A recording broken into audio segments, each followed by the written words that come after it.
The Giants came into Wrigley 5 games behind the Dodgers in the West. Willie Mays was gone. In fact, he was idling away his waning days with the Mets.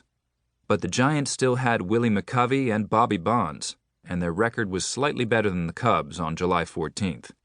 Their starter was Ray Hiller, a left-hander with 6 wins and 7 losses.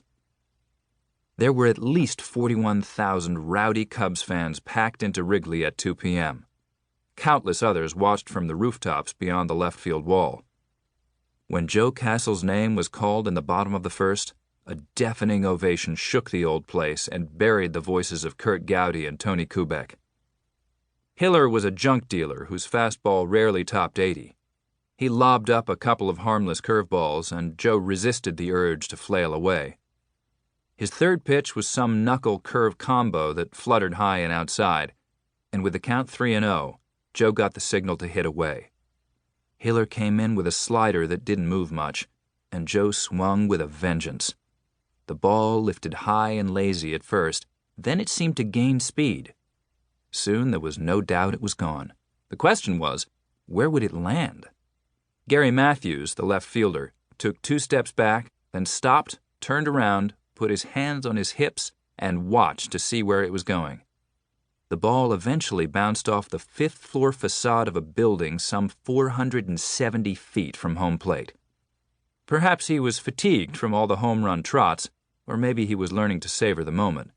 But whatever the reason, Joe rounded the bases at a slower pace, but not slow enough to aggravate the pitcher. Never show up the pitcher, Red and Charlie had drilled into him since the age of 10.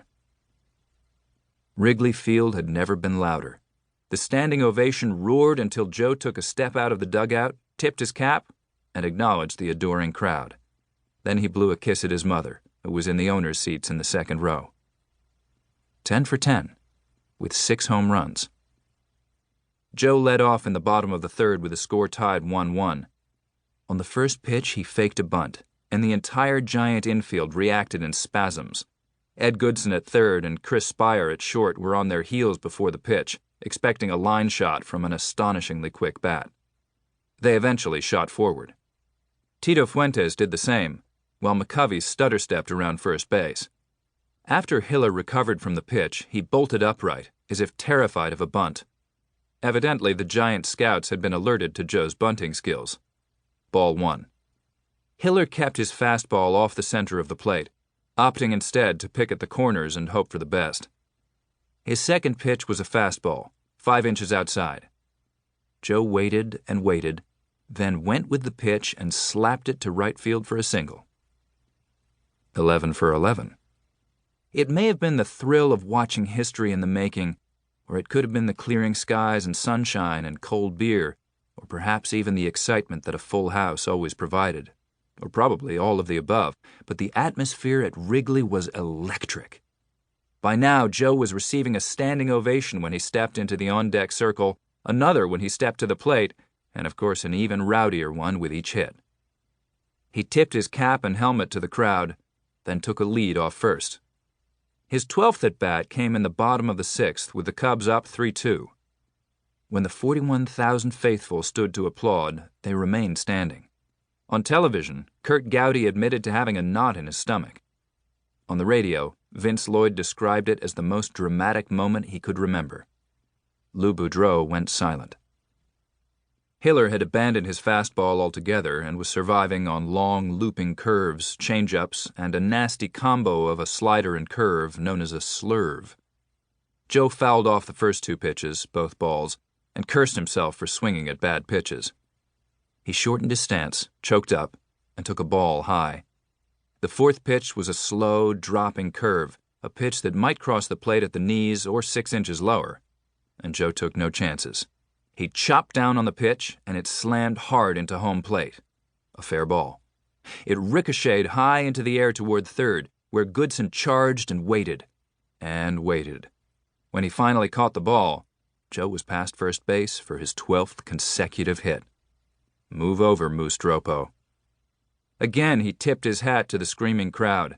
Willie McCovey, a fierce competitor, tapped him on the rear with his glove and said, "Congratulations, kid."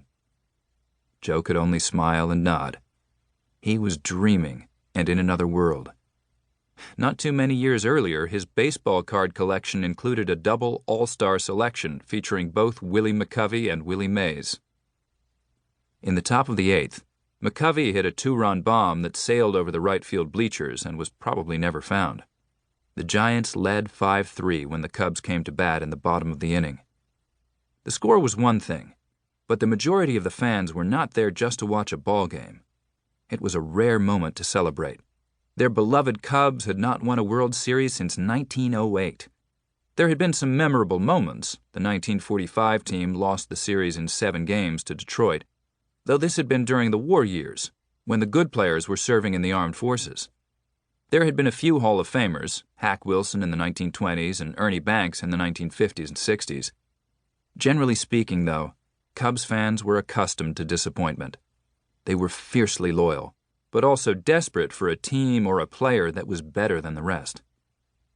Joe's 13th at-bat had enough pressure because of the first 12 hits, but add a runner at each base, 2 outs, and 2 runs down, and the tension on the field was suffocating. The crowd was standing, yelling, some were even praying. Hiller was gone, replaced by a right-hander named Bobby Lund, a veteran reliever who threw exceptionally hard. Joe would later admit that he preferred to hit from the left side because he could pick up the fastballs a bit quicker. He was always content to foul off pitches and work the count full, but in this, his 13th and possibly most important at-bat in whatever career he might eventually have, he decided to be impatient. He took the first pitch, a high fastball, and after one look at Lund's delivery, he was ready. The second pitch was another fastball, maybe an inch outside, but close enough to rip. Joe hit a scorcher to right center, a bullet that Tito Fuentes at second actually leaped for and missed badly. The ball stayed 10 feet off the ground until it crashed into the ivy, where Bobby Bonds played it on one hop and fired home. With 2 outs, the runners were off with contact, and Joe's double cleared the bases. When he slid unchallenged into second base, he owned the record, the one that had been labeled unbreakable. Standing on second, he put his hands on his knees and stared at the dirt, and for a few seconds tried to believe and savor the moment. The stadium was manic. The noise was ear-splitting. The Giants' catcher, Dave Rader, had the ball, and when the dust settled, called time. Slowly, he walked past the mound to second base, where he ceremoniously handed it to Joe Castle. The crowd roared even louder with this memorable act of sportsmanship. Joe removed his helmet and acknowledged the adulation. The umpires were in no hurry to resume play. They were witnessing history, and the game was played without a clock. Finally, Joe walked to the seats beside the Cubs' dugout and tossed the ball to his father. Then he went back to second base and put on his helmet. He looked deep into center field and quickly wiped a tear from his cheek. A camera caught it, and Kurt Gowdy and Tony Kubek made sure the world saw that Joe Castle, standing alone on second base and alone in the record book, now a legend, was human enough to show emotion.